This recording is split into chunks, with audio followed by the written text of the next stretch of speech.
In this episode, we're going to be talking about how to know if a house is worth flipping. I am Araceli, a wealth advisor, real estate investor in the United States and Canada, and creator of Wealthy Women in Real Estate.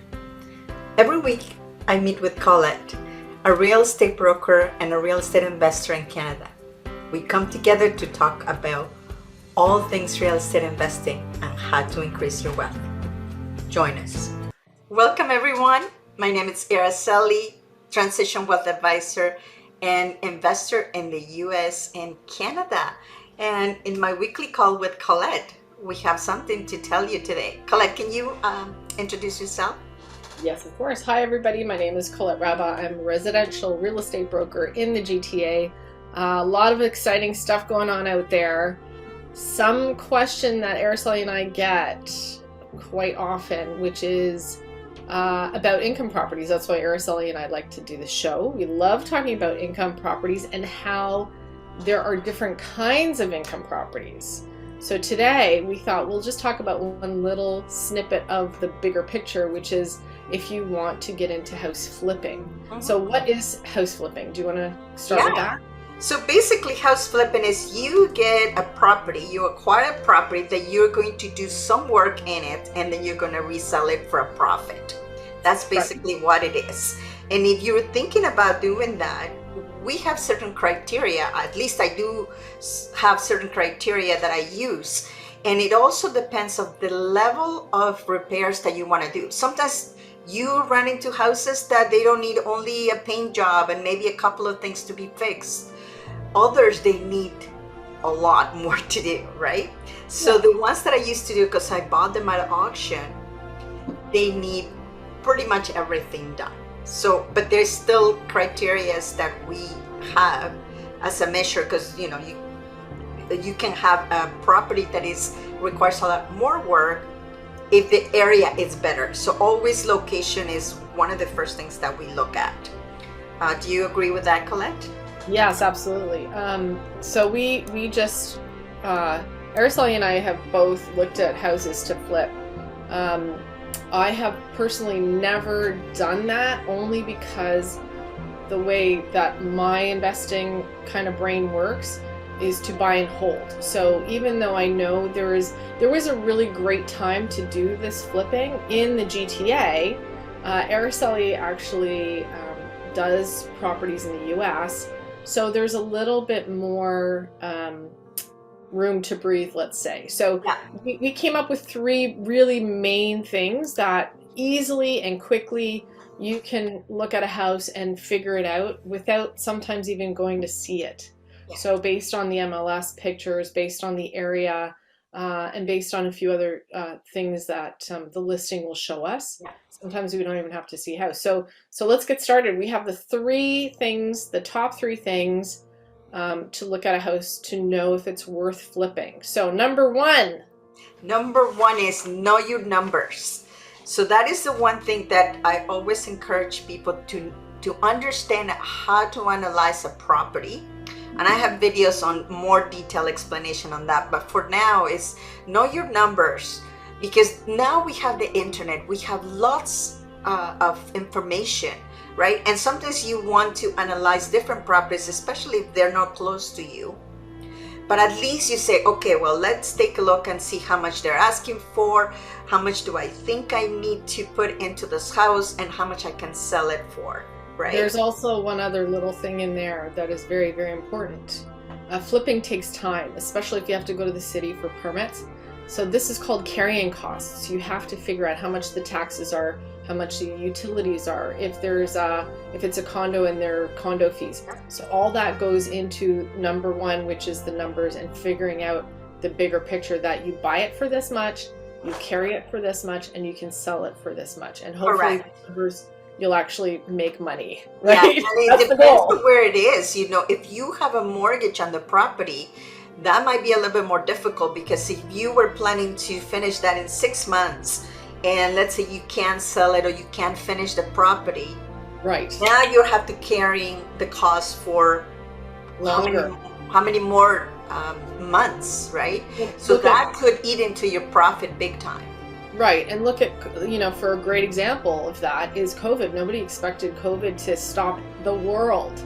So, and we're still paying for it as far as supply chain. So even things like appliances, to say, okay, I need a new fridge for this. Oh yeah, you have to wait another few weeks for just one appliance.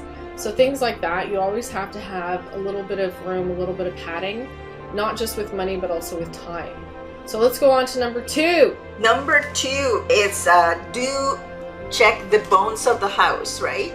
And basically there's 6 things that I look for. It's very easy for me to remember. 3 things outside, 3 things inside, right? And those are the ones that are the big ticket items that you're always gonna have to repair somehow. So the outside is very easy to remember. You go the foundation, the windows, and the roof.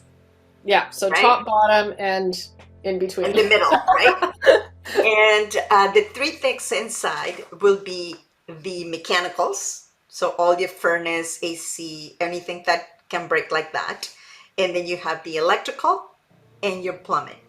Those are the things that are very, very high ticket items. So if you have them, if you know that our property already has been upgraded for the electrical, great. You may have to move a couple of things here and there, but it's not that much. If you have to remove wiring, or you have to rewire an entire area, you may need a permit. You may need to have somebody that is certified electrician to do that. And the same with plumbing. If you are adding a bathroom, or you're moving a bathroom or a kitchen, that's a big expense as well.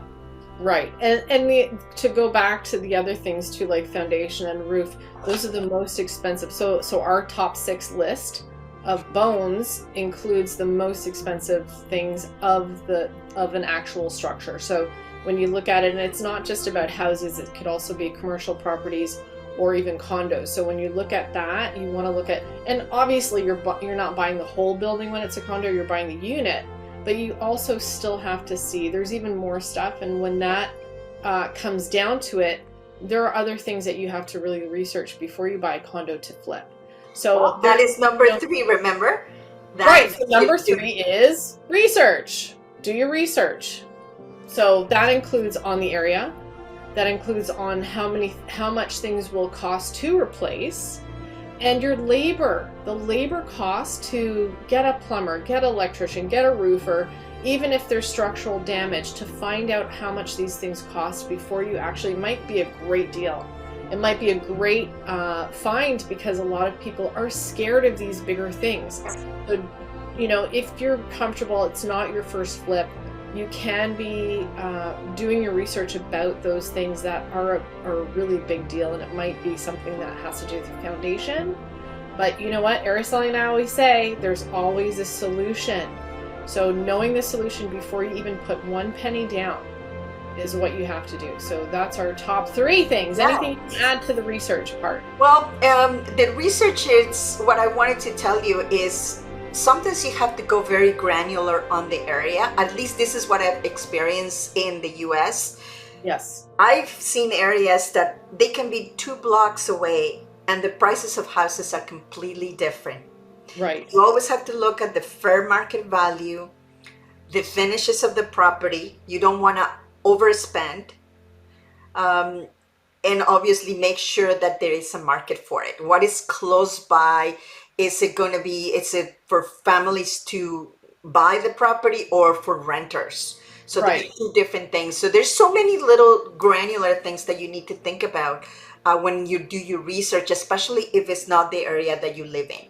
Well, and the one thing that I have to say, which I've actually helped people when, never mind, I think ultimately it's to find maybe that should be number 4, to find your experts in the area and to find the experts that can help you with the deal. Because when you look at somebody who knows the area, they might know that there was a factory that, leaked really bad chemicals into the soil. So things like that falls under the research category, but also at the same time, exactly what Zoe, I'm sorry, my daughter Zoe, that's so funny. Exactly what Araceli said. Like, to really understand who your end buyer is when you go to sell it. So that is research right there too, to know who's actually interested in buying this area to live here.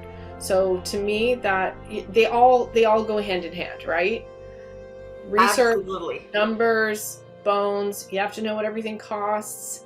That's why sometimes touches money, right? Of course.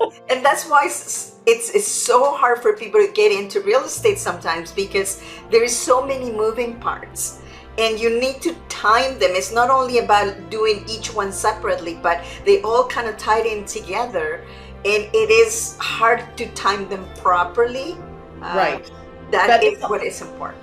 It's also hard to have faith in your abilities and in your goals. Yeah. You know, sometimes you say, oh my God, how many times do I hear that a day? Oh, I would love to do that. I would love to own an income property. I would love to do this. Okay, but do you really know? Like, do you love the idea of being a landlord? Maybe not. Are you okay with getting your hands dirty? Like, you're physically, it's time or money. If you don't want to get your hands dirty, you better be spending a lot. And then what is that going to look like at your end sale price? Yeah. If you have to pay more people than yourself. So all these things, it's really, really difficult to say, yeah, I'm going to jump. I'm going to do this. That's right. Start slow. That's right. Start slow. I always recommend that. First of all, if you analyze your financial position, then you'll have an idea what you can do. Some people have a lot of money put aside that they're not using. They are able to do a little bit more. And then obviously check your skills, your abilities, your willingness, your time commitment. All of that plays a big part in it. But if you're looking to do some house flipping, just remember there's 3 things that you need to look at. One is know your numbers. Make sure that you know how to analyze the property. Second, look at the bones of the property. If you see that it could have a potential, but you don't want to do as much work, it might not be the one that you need to do. And the last thing is research. From the area to the materials, labor that it's there, because I've seen it, Canada and the US, way different for materials and labor. Oh yeah. And do your comparables. Make sure that you know that what the house is worth. And have fun. And have fun, of course. That's not top 3. That's extra. Yeah, it's extra for sure. Okay, so I hope this helps, and you can get yourself into your first, second, or third flipping property. It's so exciting. That's the one thing that you have to remember. It's actually really exciting to do stuff like that. So that's why Araceli and I love talking about it. We want to motivate you to try, at least, check it out. Talk to us. We'll help you. Yeah, absolutely. Thank you, Colette. We'll see you at the next one. Thanks, Araceli. Bye. Thank you for being here on the show. Please remember to subscribe and hit the notification bell to get notified when there are more shows available. And if you would like to have more information on how to start investing in real estate, please visit my website at www.aracelihernandez.com. Thank you.